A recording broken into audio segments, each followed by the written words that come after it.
Hello friends, मैं हूं आपका दोस्त Prakash and once again most welcome. हम डिस्कशन कर रहे हैं यूपीएससी पीटी के लिए आर्ट एंड कल्चर का सेगमेंट विज़न 365 का। तो मित्रों, सीक्वेंस चल रही है मंदिरों की, और अभी जो चर्चा में मंदिर रहे हैं उसमें आज का जो हमारा मंदिर है वो है Somnath temple. First of all मित्रों, सोमनाथ भाई साहब, क्या जानते हैं आप सोमनाथ के बारे में? शानदार मंदिर रहा है, भारतीय इतिहास का वैभव समझ लीजिए। तो फ्रेंड्स, अगर आप नए हैं इस चैनल पर तो चैनल को सब्सक्राइब जरूर करें और मेरा नंबर लिख लो रे, 9950496952। इस नंबर से अगर आप कनेक्ट होते हैं तो डेली मिलता है 6 क्वेश्चन का आंसर राइटिंग। रोज़ भेजता हूँ 30 एमसीक्यू की एक सीरीज़, एंड इसके साथ साथ आपका प्रॉपर वे में टेस्ट सीरीज़। और ये टेस्ट सीरीज़ यूपीएससी प्रीलिम्स के लिए भी चल रही है, यूपीएससी मेंस के लिए भी चल रही है, आरपीएससी आरएस एग्ज़ाम प्रीलिम्स के लिए भी चल रही है, और आरएस मेंस के लिए भी चल रही है। चलिए, टाइम ख़राब नहीं करते हैं, पढ़ाई शुरू करते हैं, आ जाओ। तो फ्रेंड्स, फर्स्ट ऑफ ऑल बात करते हैं सोमनाथ टेम्पल की। अगर कोई पूछ लें भाई सोमनाथ कहाँ है, सोमनाथ आपका गुजरात में है साहब। गुजरात का जो वेस्टर्न कोस्ट है, गुजरात, अगर आप इस तरीके से मैप ड्रॉ करते हैं, समथिंग लाइक दिस, मुझे ले चलो सजना तारों के शहर में, यह है मित्रों आपका गुजरात। और यहीं पर है आपका सौराष्ट्र। सौराष्ट्र में एक जगह है जिसका नाम है वेरावल, और पहले ये एरिया प्रभास पाटन के नाम से जाना जाता था मित्रों, प्रभास पाटन। तो ये प्रभास पाटन में ही सिचुएटेड है आपका सोमनाथ का टेम्पल। तो मेरा क्वेश्चन है आप लोगों से, सोमनाथ किस देवता को समर्पित है? क्या ये भगवान विष्णु को है, या बम बम भोले शिव जी को है, या किसी और को है? इसके साथ ये भी बता देना पहले, कोणार्क किसको समर्पित है, लिंगराज किसको समर्पित है, विठल स्वामी किसको समर्पित हैं, ये भी मुझे बता देना कि ये किन किन देवताओं को समर्पित है। ओके, तो फर्स्ट ऑफ ऑल सोमनाथ से स्पष्ट है कि ये भगवान शिव शंकर को ही समर्पित होगा। फिर भी आप एक बार ज़रूर गूगल करिएगा, क्या मैं सही बता रहा हूँ, चेक कर लेना, भगवान भोले शंकर।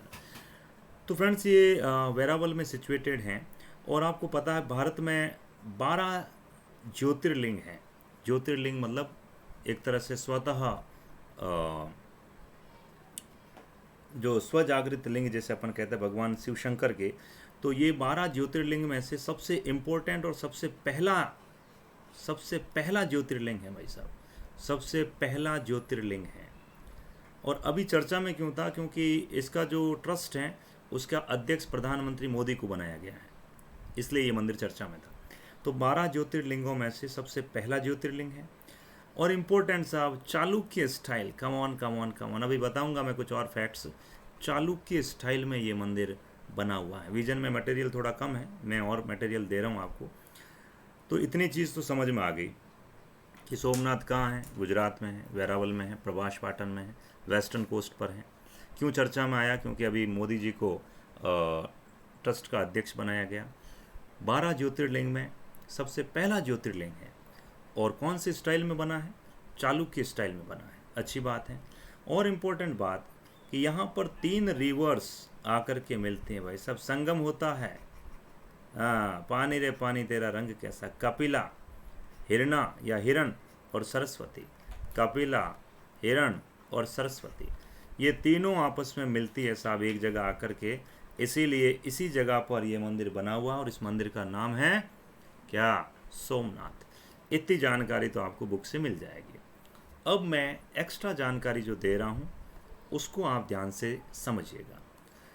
पहले तो मुझे ये बता दो मित्रों, आपसे पूछ रहा हूँ मैं ऐसे, क्या प्राचीन काल में मंदिर जो थे वो एडमिनिस्ट्रेशन चलाते थे क्या, प्रशासन? जैसे कि आज अपने सरकार चलाती हैं, क्या मंदिर भी ऐसा करते थे? एग्जैक्टली करते थे। तो सोमनाथ मंदिर के पास लगभग 150-200 गांवों का एडमिनिस्ट्रेशन था, और ये बहुत ही ज़्यादा एक प्रोमिनेंट टेम्पल था जिसके पास पैसे की कोई कमी नहीं थी। यानी ये अपने वेल्थ के लिए वर्ल्ड फेमस था। और भाई साहब, जहाँ पैसा होगा वहाँ लोग अपने आप ही आकर्षित हो जाएंगे। तो सोमनाथ मंदिर पर 17 बार तो महमूद गजनवी ने अटैक कर दिया, इसके अलावा अटैक होते ही रहे हैं। एक्चुअल में जहाँ अभी सोमनाथ टेम्पल है वहाँ ईसा पूर्व BC में एक छोटा सा मंदिर हुआ करता था, बिल्कुल छोटा सा मंदिर, बिल्कुल छोटा सा मंदिर था साहब। और ये मंदिर जो पुराना वाला मंदिर था, इसको जब अरब में आपके यहाँ सिंध वाले एरिया में, जो अपना अफ़गानिस्तान वाला एरिया है, यहाँ पर तुर्की आक्रमणकारी आए और इन तुर्क आक्रमणकारियों में एक था आपका जुनैद। क्या नाम था मित्रों? जुनैद, बिल्कुल।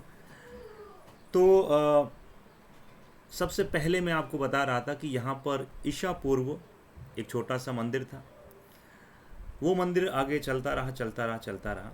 उसके बाद एक बड़ा मंदिर बनाया गया था गुजरात में, जब मैत्रक वंश की स्थापना हुई। गुजरात का जो मैत्रक डायनेस्टी था, उन्होंने यहाँ पर एक बड़ा टेम्पल बनाया। लेकिन जब सिंध का तुर्क बादशाह जुनैद जब बनता है अफ़गानिस्तान वाले एरिया में, तो जुनैद इस मंदिर पर अटैक करता है 7th सेंचुरी के आसपास, 7th सेंचुरी के आसपास मित्रों। 7वीं 8वीं शताब्दी प्रॉपर अगर आप कहेंगे तो 8th सेंचुरी आप कहेंगे। 7th में तो वो वहाँ पर काबिज होता सत्ता में। 8वीं सेंचुरी में जुनैद ने यहाँ पर अटैक किया, मंदिर को ख़त्म कर दिया। लेकिन इस मंदिर को, जैसे ये मंदिर नष्ट होता है, तो इस मंदिर को वापस, जो प्रतिहार रूलर थे मित्रों, प्रतिहार रूलर जिनका नाम था नागभट्ट, प्रतिहार रूलर नागभट्ट, ये नागभट्ट जो है इसका वापस पुनर्निर्माण करवाते हैं। वापस इसका पुनर्निर्माण बोले तो वापस इसको रिकंस्ट्रक्ट करवाया गया। किसने? वापस सुन लीजिए कि जहाँ पर आज सोमनाथ टेम्पल है, यहाँ पर पहले से ही एक टेम्पल था, लेकिन इस मंदिर को बार बार नष्ट किया गया। तो सबसे पहले मैत्रिक वंश के राजाओं ने मंदिर बनाया, फिर अरबी आक्रमणकारी या तुर्क आक्रमणकारी जुनैद ने 8वीं शताब्दी में इस मंदिर को नष्ट कर दिया। फिर वापस जो प्रतिहार रूलर थे आपके, जिनका नाम था नागभट्ट, उन्होंने इस टेम्पल की मरम्मत करवाई। ठीक है, आगे और कहानी बढ़ती है। फिर गजनवी आ जाता साहब, महमूद गजनवी। मेरे 2 क्वेश्चन हैं। महमूद गजनवी भारत कब आया था, यानी हमला कब किया था सोमनाथ पर? 1026 में, 1027 में, 1028 में या 1029 पर? पहले तो इसमें से एक ऑप्शन बता देना फटाफट। फिर ये भी बता देना महमूद गजनवी महमूद गोरी से पहले आया था या बाद में आया था, और पहले आया था या बाद में आया था तो कितना बाद में था, कितना पहले था, ये भी। ओके। दूसरा मित्रों, जब महमूद गजनवी, आपको पता होगा इसकी बड़ी इंटरेस्टिंग स्टोरी है कि उस दिन पूरा सोमनाथ इकट्ठा होता है और लोग बस इंतज़ार कर रहे थे कि बम बम भोले की, जब गजनवी एंटर होता मंदिर में तो सब इकट्ठा होकर इंतज़ार करता पूरा सोमनाथ जगह, मतलब ये जो जिसे अपन प्रभास पाटन कहते हैं, कि भाई भगवान भोले शंकर प्रकट होंगे, उनका त्रिनेत्र खुलेगा और अभी गजनवी को भस्म कर देगा। लेकिन ऐसा कुछ भी नहीं हुआ।